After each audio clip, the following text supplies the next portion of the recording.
Imagine this. You finally get to your lunch break after a long day of classes, and you decide to buy your favorite ice cream as a treat. The anticipation is agonizing.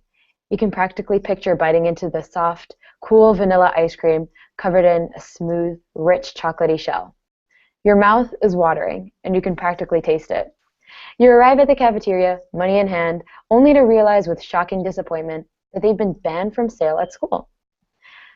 Lawmakers and school administrators across America have been debating doing just this in response to the growing issue of childhood obesity.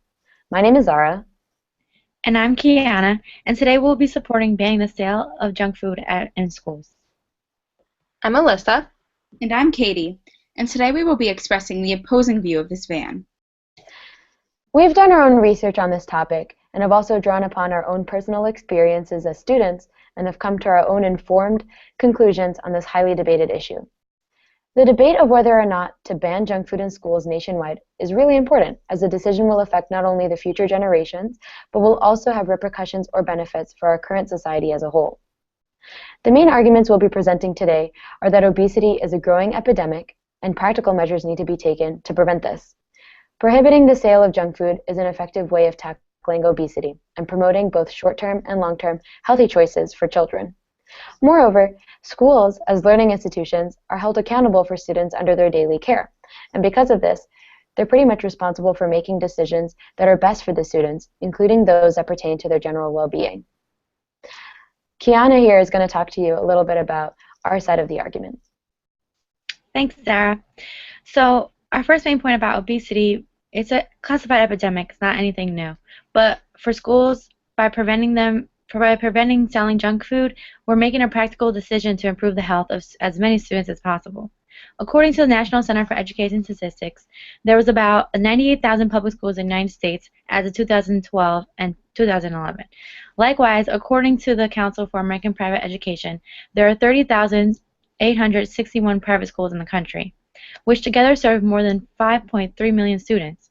A junk food ban placed in schools will affect millions of students and can make a dramatic impact on the state of obesity in America. According to the American Journal of Public Health, nearly 300,000 people die annually due to complications related to obesity, and we need to do what we can to promote good nutrition. A study published in the Journal of Nutrition, Education, and Behavior a few months ago researched the association between school vending machines and children's body mass index by socioeconomic status. Their findings state that the school food environment could reinforce health disparities that exist for low-income children. The American Academy of Pediatrics also states that obesity has led to a dramatic increase in the incidence of type 2 diabetes among children and adolescents over the past 2 decades. Another study published in the American Journal of Preventive Medicine supports the notion that the public should deem the obesity crisis an essential and important task. The study states that due to the increased prevalence and costs associated with obesity prevention efforts must be a public health priority. A junk food ban placed in schools exhibits the importance that educational institutions are placing on public health.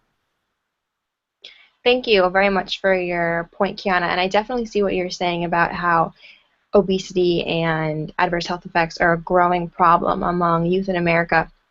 But I definitely think that is very impractical to limit everyone's ability to eat junk food just because a small percentage of adolescents have adverse health effects.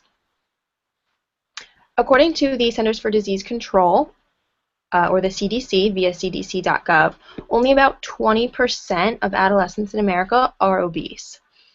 So that being said, it's unfair to take away junk food from the other 80% of kids who have a higher metabolism and are fine eating junk food in moderation. Addressing what you said about diabetes and how it's also a growing issue, although prevalence of type 2 diabetes is on the rise, and I can agree with you there, according to diabetesjournals.org, type 1 diabetes still accounts for more than half of all diabetes cases among youth. So presently, 55% are type 1 55% of all cases are type 1 diabetes, and about 45% cases are type 2 diabetes. So although it is becoming more prevalent, still type 1 diabetes is more common among youth than type 2 diabetes. Additionally, type 2 diabetes occurs in youth more often during the second decade of life. So I see what you're saying about, how it's a growing issue, but it more so occurs later on in a person's life. And it's also really important to note that 75% of type 2 diabetes cases among youth have a first or second degree relative affected by the disease. So that being said, it's unfair to take away junk food from all kids when the vast majority of kids with type 2 diabetes have been pre-exposed to the condition due to the fact that genetics plays a major role. So, it's not necessarily poor food choices, which leads on to my next point. Junk food is not the only cause of obesity. According to the National Heart, Lungs, and Blood Institute, causes of obesity also heavily depend on one's environment, genes and family history, active or inactive lifestyle, and other health conditions, medicines, and lack of sleep, among other things. Banning junk foods in school vending machines in order to greatly reduce obesity is impractical because there are so many underlying causes.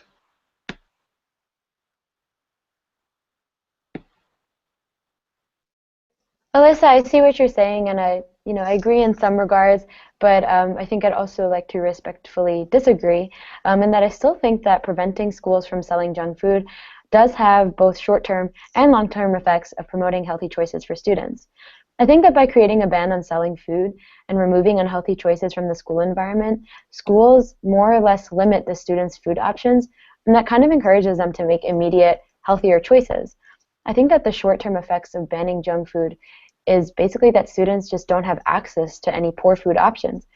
I think according to Scholastic magazine, which is a magazine that a lot of us are pretty familiar with, children spend most of their time in school anyway, and it is there that they lay the foundation for poor or healthy eating habits. A junk food ban would be an immediate and short-term positive step towards promoting good nutrition and healthy eating in all age groups. On the other hand, even though there are short-term effects, there are also long-term effects too. I think when students are placed in a positive eating environment that promotes healthy habits, this does have a positive influence on them, and I think it can encourage them to make long-term lifestyle changes. This can make a tremendous difference in the lives of young people, especially children who are prone to developing obesity early on in their lives. So this kind of addresses the point that you were mentioning about how obesity can sometimes have a later onset in the second decade of your life. I think if better food is sold at school, students can just have a higher likelihood of improving their diets anyway, and the very least while they're in school. Schools can make a positive impact. By paying attention to the food sold at their institutions, we as a society can really take large strides in improving the overall and long-term health of our youth. Although this ban may promote healthy choices in school, obesity is still too great a problem to manage with this single practice, as the student's home life affects their health a great deal more. Although banning junk food in schools will help children make healthier decisions while in school, once they leave school, they have the choice to eat whatever they want or whatever their parents allowed them to have. In a study recorded in the Journal of Nutrition, Education, and Behavior, it was found that more than half of the children studied had fast food at least once in a week. That being said, it is unlikely that the banning of junk food in a child's life for about 8 hours a day, 5 days a week, will have any major long-term health benefits or significantly improve obesity rates in America. Also, food choice is not the only factor that affects children's health. Such a ban would do nothing if the students are inactive for most of the day. According to the same study in the Journal of Nutrition, Education, and Behavior, media equipment at home, and specifically in the bedroom, is positively correlated with children's sedentary behavior.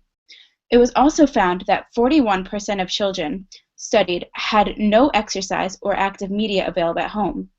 So this would clearly be a large factor unaddressed by such a ban on junk food in school.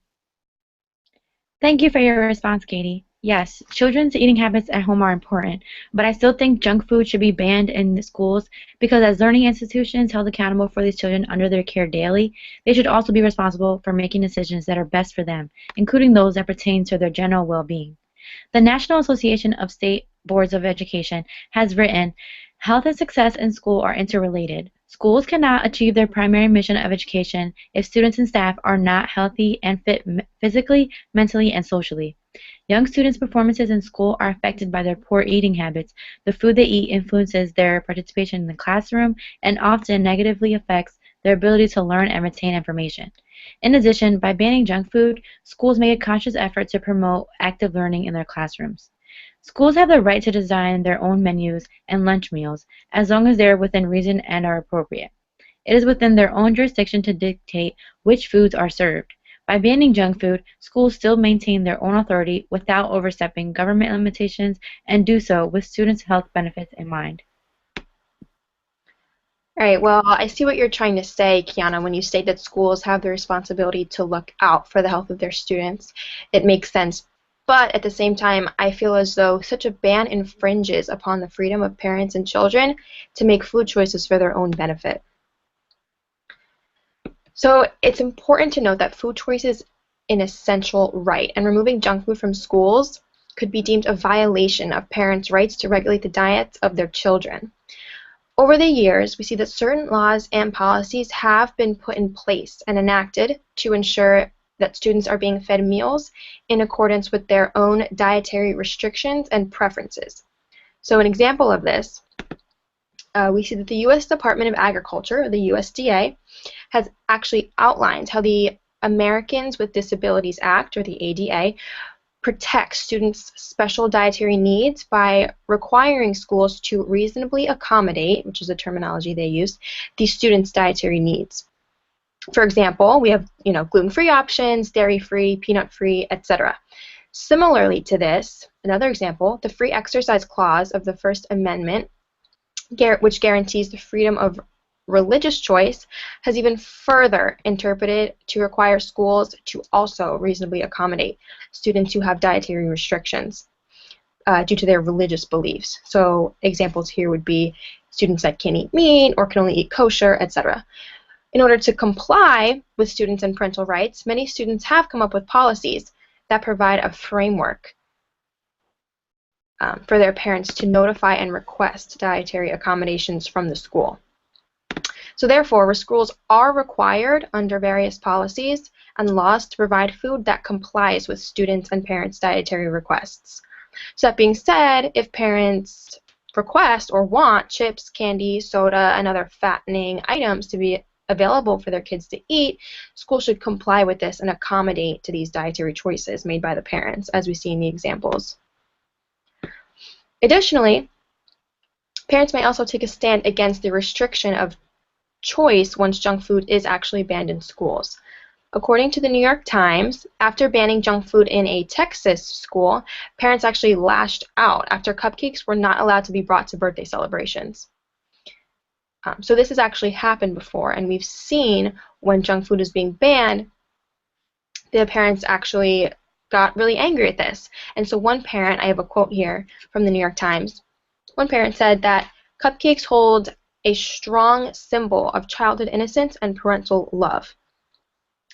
So as we can see, parents find that banning junk food entirely is immoral and takes the fun out of childhood memories like celebrations. The parents in Texas even lobbied to get a safe cupcake amendment added to the nutrition policy.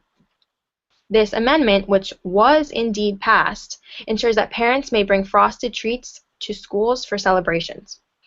So the example that I just said, it clearly displays parental disagreement in response to junk food ban, and that parents ultimately have the greatest say in what their children can and cannot eat during school. So although I see what you're saying about how schools should oversee what children are eating and have their best interest when it comes to health, as we can see from my examples, parents ultimately have the greater say. Okay. A good discussion today on the topic of ban food in school. And we're able to find humans both for and against this proposed solution to health problems facing America. Some of the pros of this ban include reducing obesity levels in the U.S., building healthy eating habits earlier in life that hopefully last to adulthood, and enforcing the responsibility of school systems as caretakers of students.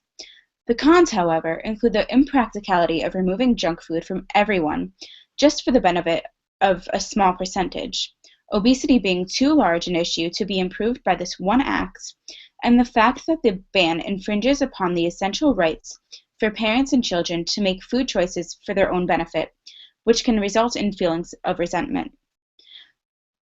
In nationwide conversations about banning junk food, all of these points should be taken into account and discussed thoroughly before making an informed decision. As you review the pros and cons we have discussed today, reconsider our question. How would you feel if after the entire day of imagining the salty, crispy Doritos you've been longing to have after Algebra 2, you were told you could not have your favorite snack?